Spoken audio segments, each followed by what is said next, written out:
Hello everyone, जैसे कि आप सबको पता है सुबह के बज चुके हैं 7 और मैं लेके चल रही हूँ आपको एनसीईआरटीज़ की हेवन। सो बच्चों, आज का हमारा चैप्टर रहने वाला है क्लास 7 की जियोग्राफी की चैप्टर 6 जो है human environment interactions the tropical and the sub tropical region. So हम इस चैप्टर पर समझेंगे जो ह्यूमन एनवायरनमेंट है, ह्यूमन कैसे ट्रॉपिकल रीजन पर रहते हैं, means tropic of cancer and tropic of capricorn के बीच में जो ह्यूमन रहते हैं वो कैसे रहते हैं, और सब ट्रॉपिक मीन्स ट्रॉपिक से ऊपर, मीन्स कह सकते हो जो Tropic of cancer and tropic of Capricorn की ऊपर वाला हिस्से पर वो कैसे रहते हैं। वो सब हम यहाँ पर समझेंगे। सबसे पहले एक बच्चे की स्टोरी दिया गया है। Renuka was excited, Shrikant uncle was home after a gap of nearly 4 months। Renuka एक बच्ची थी, वो बहुत ही ज़्यादा खुश थी।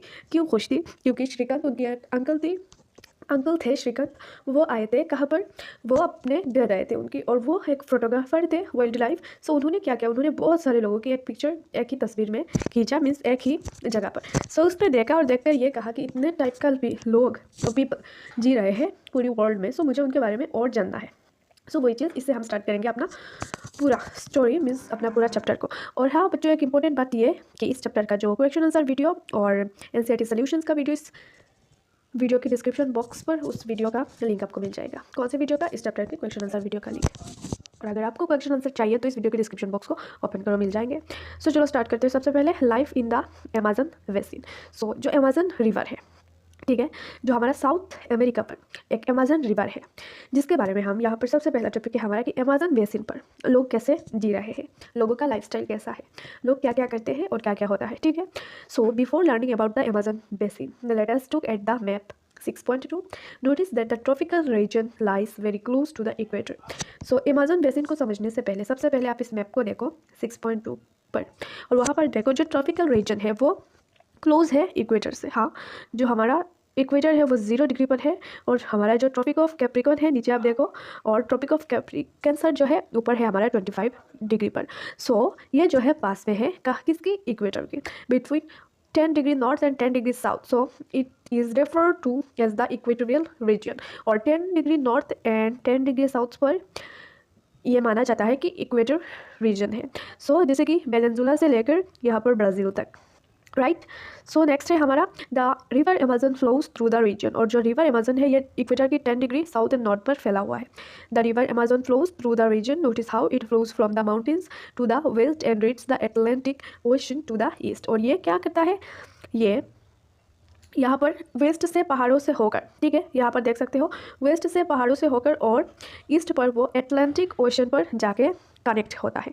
The place where a river flows into another body of water is called river's mouth. और जिस भी जगह पर एक रिवर जो है एन अदर वाटर बॉडी से मिलता है, मीन्स ये एक ओशन से मिलता है, उसे हम माउथ कहते हैं, river's mouth. Numerous tributaries join the Amazon river to form the Amazon basin. और बहुत सारे अमेजन रिवर की भाई बहन मीन्स ट्रिब्यूटरीज जो उस पर कनेक्ट होते हैं उसे हम क्या कहते हैं? उसे हम कहते हैं अमेजन बेसिन। सॉरी, वो सब ट्रिब्यूटरीज मिलकर अमेजन बेसिन को फॉर्म करता है, बनाता है। The river basin drains portions of Brazil, parts of Peru, Bolivia, and Ecuador, Colombia, and a small part of Venezuela. ये सारे कंट्री जो है, कंट्री पर है हमारा अमेजन रिवर। अमेजन रिवर पूरी वर्ल्ड का लार्जेस्ट रिवर है। Name the countries of the basin through which the equator passes. यहाँ पर इक्वेटर पास क्या कौन सी कंट्री से बताना है आपको, ठीक है। नेक्स्ट है हमारा climate of the Amazon basin का क्लाइमेट कैसा है, चलो देख लेते हैं। As you now know, the Amazon basin streets directly on the equator and characterized by hot and wet climate throughout the year. जैसे आपको पता है जो हमारा अमेजन रिवर है वो 10 डिग्री नॉर्थ एंड साउथ पर है इक्वेटर की।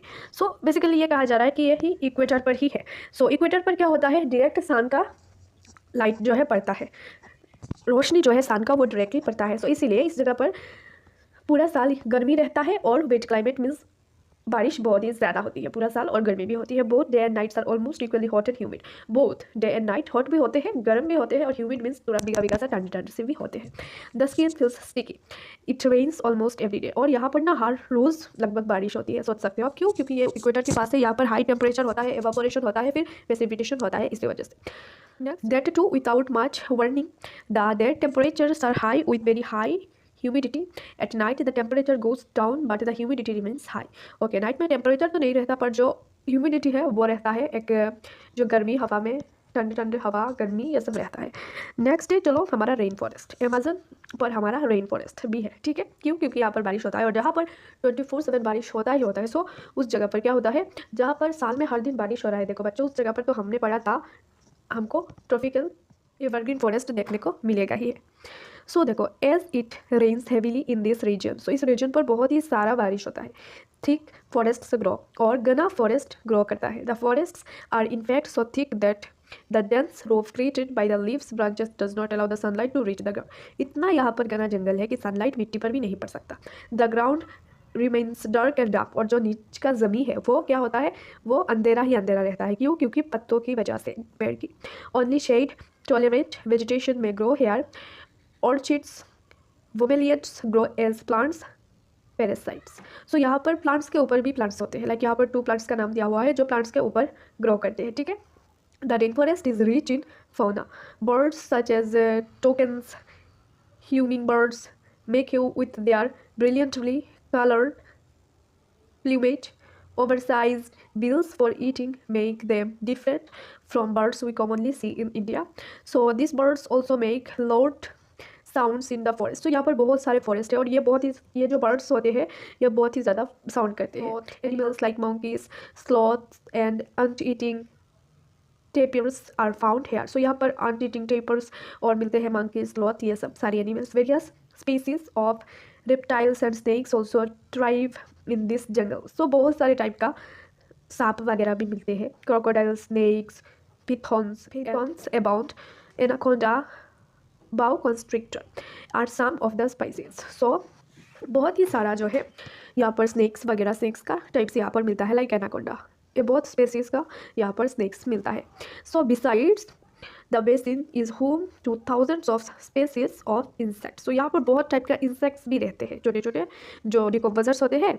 सो several species of fishes including the flesh eating piranha fish is also found in the river. और बहुत टाइप का फिश भी होते हैं like flesh eating piranha. This basin is those extraordinarily rich in the variety of life found there. और यहाँ पर बहुत टाइप का जो है लाइफ मिलती है इस जगह पर। नेक्स्ट है people of the rain forest. So हमने यहाँ पर जानवरों के बारे में पढ़ लिया, जानवर कैसे रहते हैं रेन फॉरेस्ट पर।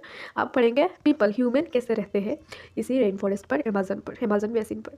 So people grow most of their food in small areas after clearing some trees in the forest. So जो लोग फॉरेस्ट पर रहते हैं वो कुछ फॉरेस्ट को क्लियर करते हैं, छोटा सा एरिया को, और करके यहाँ पर जो है कुछ उगाते हैं चीज़ें। फिर men hunt and fish along the rivers. और मैन जो है वो फिश को पकड़ते हैं रिवर से। Women take care of the crops, और वुमेन जो है क्रॉप का देखभाल करती है। वो लोग जो है tapioca, pineapple and sweet potato को ग्रो कर देते हैं। As hunting and fishing are uncertain, it is the women who keep their families alive by feeding them the vegetables they grow. तो ये जो हंटिंग एंड फिशिंग जो है, शिकार करना, ये सब कभी कभी होता था या फिर नहीं होता था, पर वुमेन जो है अपनी फैमिली को जिंदा रखती थी वेजिटेबल्स खिलाकर। They practice slash and burn agriculture. So वो लोग स्लैश एंड बर्न एग्रीकल्चर को प्रैक्टिस करते थे। The staple food is manioc, also known as cassava, that grows under the ground like the potato. They also eat queen ants and eggs. और वो जो है queen arts को भी खाते थे और एग सेक्स को भी खाते थे। मीन्स वो लोग एग मकड़ी के अंडे को खाते थे। Cash crops like coffee, maize and cocoa are also grown. So वो लोग कॉफ़ी, मेज और कोकोआ को भी ग्रो करते हैं। So the rain forest provide a lot of would for the houses. और रेन फॉरेस्ट है तो जाहिर सी बात लकड़ियाँ तो होगी। सो वहाँ पर लॉट ऑफ लकड़ियाँ है, बहुत सारी लकड़ियाँ है। Some families live in thatched houses shaped like beehives. There are other large apartment like houses called baloka with a steeply slanting roof. Okay, so यहाँ पर क्या कभी कभी जो है छोटा घर होता था जंगल में, छोटा घर होता है जो थोड़ा सा ऊपर होता है ताकि बारिश की वजह से भीग ना जाए, और कभी बड़ा अपार्टमेंट की तरह भी हाउस होता है जिसे मलोका कहा जाता है। Life of the people of the Amazon basin is slowly changing. जो अमेज़न बेसिन पर लोगों का लाइफ है वो बदल रहा है। In the older days the heart of the forest could be reached only by navigating the river. In 1970s the trans Amazon highway made all parts of the rain forest accessible. 1970s में trans Amazon highway की वजह से जो है अब हर parts जो है Amazon forest की, रेन फॉरेस्ट की, वो एक्सेसिबल है, वहाँ पर लोग जा सकते हैं। Aircrafts and helicopters are also used for reaching various places. और एयरक्राफ्ट्स, हेलीकॉप्टर्स को भी यूज़ करते हैं लोग वेरियस जगह पर जाने के लिए। The indigenous population was pushed out from the area and forced to settle in new areas where they continue to practice their distinctive way of farming. So क्या है, जो वहाँ के लोग थे, ट्राइबल थे, उनको जो है या उस जगह से निकलवाया गया और दूसरी जगह पर शिफ्ट किया गया फोर्सली। क्यों? ताकि इस जगह पर लोग और कुछ कर सके, इस जंगलों को हत्या सके। The development activities are leading to the gradual destruction of the biologically diverse rainforest. So ये सब जो चीज़ें हैं, developmental activities, ये सब चीज़ें forest को destroy कर रहा है। It is estimated that a large area of the rainforest has been disappearing annually in the Amazon basin. So Amazon basin पर बहुत ही ज़्यादा जो है area, large area of rain forest, वो क्या हो रहा है, वो ख़राब हो रहा है। You can see that is the destruction of forests has a much greater implication. So the topsoil is washed away as the rains fall and the lush forest turns into a barren landscape. So इसकी वजह से क्या हो रहा है, landscape हो रहा है। पहले फॉरेस्ट साफ एरिया पर खेती बाड़ी किया और देखो फिर क्या, ज़मीन वगैरह दस के जा रहा है। ओके, सो नेक्स्ट हमारा टॉपिक है क्या, life in the Ganga Brahmaputra basin. So हमने चैप्टर की हेडिंग पर पढ़ा था ना कि tropical and the sub tropical region. So tropical पर हमने अमेजन फॉरेस्ट के बारे में जान लिया और आप पढ़ेंगे सब ट्रॉपिकल, मीन्स ट्रॉपिक के ऊपर जो टेम्परेट लगभग आ गया वहाँ पर।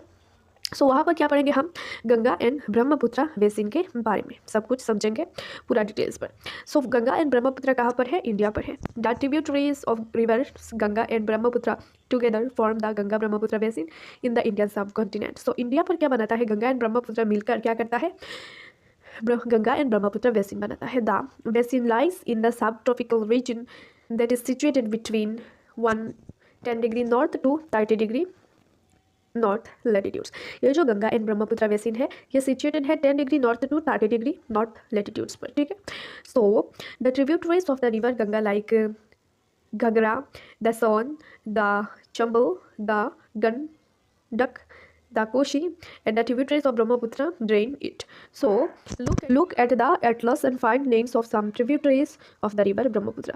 The plains of the Ganga and the Brahmaputra mountains and the foothills of Himalayas and the Sundarban Delta are the main features of this basin. So क्या है, यहाँ पर कुछ ट्रिब्यूटरीज दिया गया है गंगा एंड ब्रह्मपुत्र बेसिन का। सो देख सकते हो घगरा एंड सन और चंबल, गंगटक, कोशी, ये सब कुछ ट्रिब्यूटरीज है।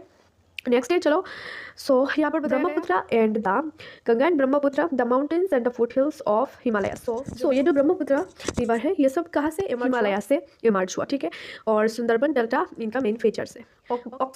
Oxbow lakes dot the plain area. So oxbow lake जो है वो फॉर्म करता है प्लेन एरियाज पर, जो डेल्टा है उससे लेक्स बनता है, ऑक्सबो लेक। सो हमने अपने प्रीवियस चैप्टर्स पर समझाया हुआ है ये सब रिवर्स के बारे में और ऑक्सबो लेक्स के बारे में। So the area is dominated by monsoon climate. The monsoon brings rains from mid June to mid September. So यहाँ पर बारिश होती है किस समय पर, mid June to mid September तक, ठीक है। समर्स होती है यहाँ पर गर्म और विंटर्स होती है ठंड। Look at map of India, find out the states in which the Ganga Brahmaputra basin lies. Okay, so यहाँ पर इंडिया के मैप पर देखो और देखो कितने जगह तक गंगा एंड ब्रह्मपुत्र बेसिन गया है। सो देखो गंगा रिवर और देख सकते हो बे ऑफ बंगाल पर जाके लगता है ये। सो इसको एक बार, the basin area has varied topography, the environment plays a dominant role in the distribution of the population. The mountain areas with steep slopes have inhospitable terrain. So यहाँ पर mountains है बहुत सारे हिमालयस पर, जिसकी वजह से ये river emerge हुआ। Therefore, less number of people live in the mountain area of the Ganga Brahmaputra basin. So जो mountain areas है वहाँ पर लोग नहीं रह पाते क्योंकि बहुत ही ज़्यादा ठंड होती है और बर्फ गिरती है। The plain area provides the most suitable land for human habitation. और जो plain areas है वहाँ पर लोग रहते हैं क्योंकि वहाँ पर एक suitable climate है लोगों के लिए। Also वहाँ पर क्रॉप्स भी उगते हैं। The soil is fertile. Okay, so agriculture is the main occupation of the people where flat land is available to grow crops. और जहाँ पर प्लेन लैंड है, फ्लैट समान जमीन है, वहाँ पर क्या होता है, एग्रीकल्चर मेन ऑक्यूपेशन होता है लोगों का। क्यों? क्योंकि यहाँ पर ज़्यादा जो है फूड को उगाया जा सकता है। The density of population of the plains is very high. Okay, so जो पॉपुलेशन होता है प्लेन्स का, वहाँ पर ज़्यादा पॉपुलेशन रहते हैं। क्यों? क्योंकि यहाँ पर कंफर्टेबल लाइफ जी पाते हैं। The main crop is paddy. Since cultivation of paddy requires sufficient water, it is grown in the areas where the amount of rainfall is high. और यहाँ का मेन ऑक्यूपेशन है, यहाँ का मेन क्रॉप है पेडी। और पेडी को उगाने के लिए ज़्यादा जो है वाटर की ज़रूरत है और यहाँ पर बहुत सारी रिवर है, इसीलिए इसको उगा सकते हो। Wheat, meat, sorghum, gram and millets are the other crops that are grown. और यहाँ पर और कुछ क्रॉप्स है जो यहाँ पर उगाया जाता है। Cash crops like sugar cane and jute are also grown. और यहाँ पर सुगर केन, ड्यूट ये सब उगाया जाता है। Banana plantations are seen in some areas of the plain. और यहाँ पर बनाना भी उगाया जाता है, बनाना का पेड़। In West Bengal and Assam tea is grown in the plantations. Okay, so यहाँ पर एक वेस्ट बंगाल एंड आसाम टी के लिए फेमस है। Silk is produced through the cultivation of silkworms in parts of Bihar and Assam. और बिहार एंड असम पर सिल्क को प्रोड्यूस किया जाता है। In the mountains and hills where the slopes are gentle, crops are grown on terrace. So mountains and hills पर क्या होता है, terrace farming होती है. The vegetation cover of the area varies according to the type of landforms. In the Ganga and Brahmaputra plain, tropical deciduous trees. Ganga and Brahmaputra इस side के area पर tropical deciduous forest ज़्यादा देखने को मिलता है। क्यों? क्योंकि यहाँ पर साल में कुछ दिन बारिश होता है तो कुछ दिन नहीं होता, जिसके लिए जो पेड़ जो है पत्ते को गिरा देते हैं ताकि सूरज जो है उनकी बटर को खींच ना ले। द बेम्बो जो है, बेम्बो ट्रीज जो है यहाँ पर देखने को मिलता है ज़्यादातर। The delta area is covered with the mangrove forest. और जो मैंग्रोव फॉरेस्ट है, घना जड़ वाला फॉरेस्ट, वो कोस्ट के एरिया पर होता है, वो देखने को मिलता है इसी जगह पर। In the parts of Uttarakhand, Sikkim and Arunachal Pradesh, coniferous trees like pine, deodar and fir can be seen because the climate is cool and the slopes are steep। और उत्तराखंड और सिक्किम और अरुणाचल प्रदेश पर कोनिफेरियस ट्रीज को देखने को मिलता है, मीन्स कोनिफेरियस ट्रीज ज़्यादातर होते हैं।